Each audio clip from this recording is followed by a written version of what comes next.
Hey guys, Mr. Google here.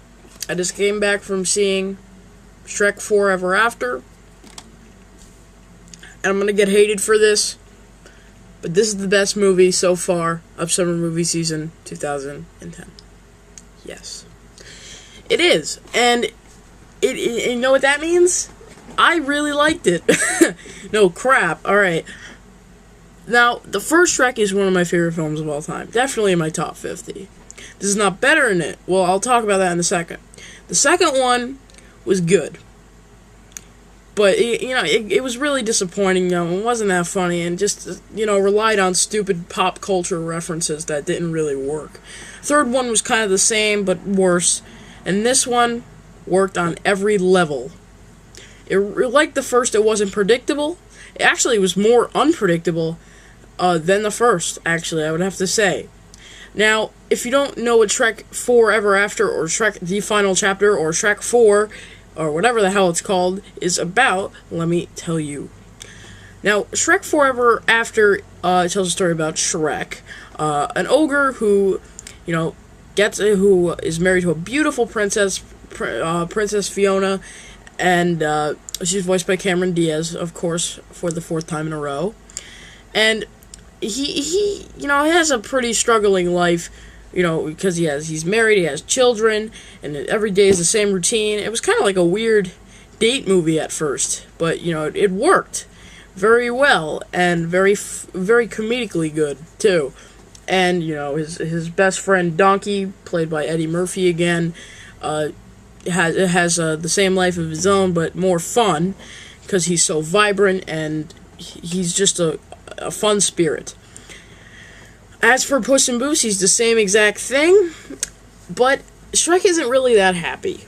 So, one day he just flips it out, at his kid's birthday party, and, there's this guy, Rumpelstiltskin, voiced by Walt Dorn. Walt Dorn, I'll get to in a second, he's actually a writer for DreamWorks, you remember that movie Bolt?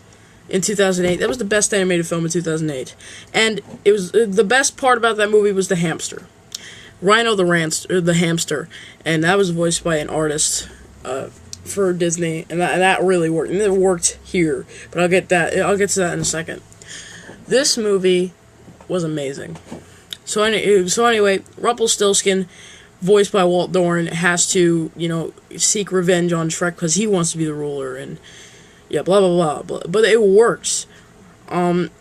Really, it works comedically, very good cast, very good visuals, very good adventure, very good message, very good dialogue, just good everything in this movie. As for the performances, Mike Myers is still really good as Shrek, if not better than he was in the last three. Cameron Diaz is still the same, both comedically and dramatically, which is good.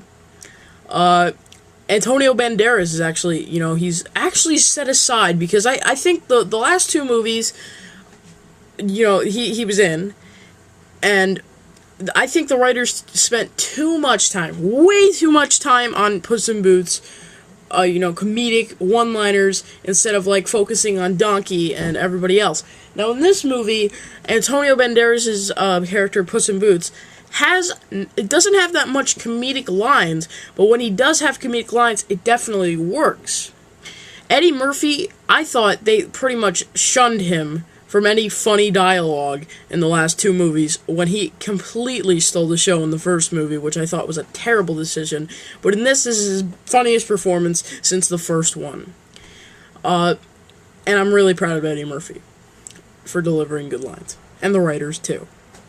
Now, the supporting cast, Craig Robinson, John Hamm, Jane Lynch, all do great jobs. Craig Robinson really stole the show in a couple scenes where he was, especially in this one scene where Chimichanga launcher, bing! I mean, that was just, amazing.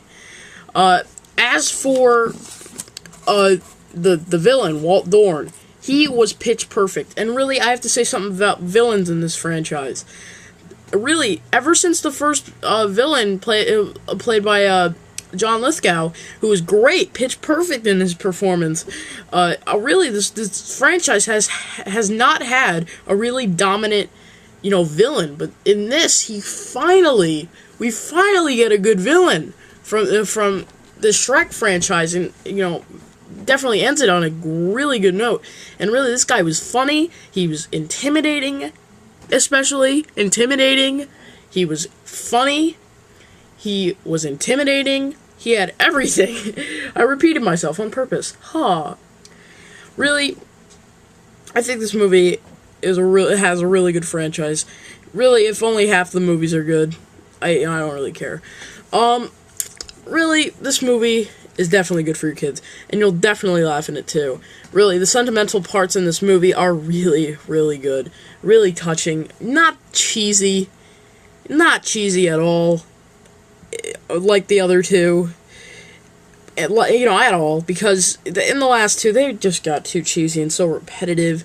It wasn't even funny, but in this, it actually, related with middle-aged men, because he was having a midlife crisis, Shrek.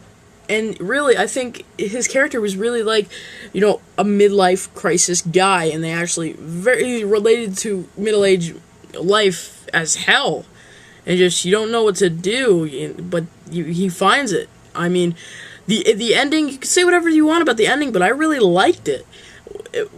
As soon as you think something's gonna go this way in a predictable route, it doesn't. And I'm really happy. The last scene is predictable, but I'm shunning that for now because this movie was very, very impressively good. And it of course, all these movies have the same exact songs at the end credits all the time. I don't know why. It's a tradition, but I really liked it.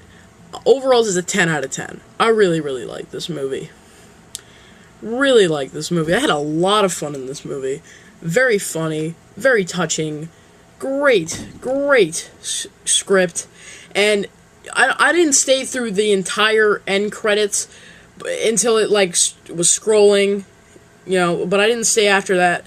So let me know in the comments if, there was any scenes or, hints that there was going to be an Antonio Banderas Puss in Boots spin-off, but really stay for the end credits because it shows, these little photos and, and clips and images of the first three films from Shrek. And it's really, really original and very cool, and, makes you, love the first one and kind of like the second one and absolutely hate the third one, but still, this is a 10 out of 10.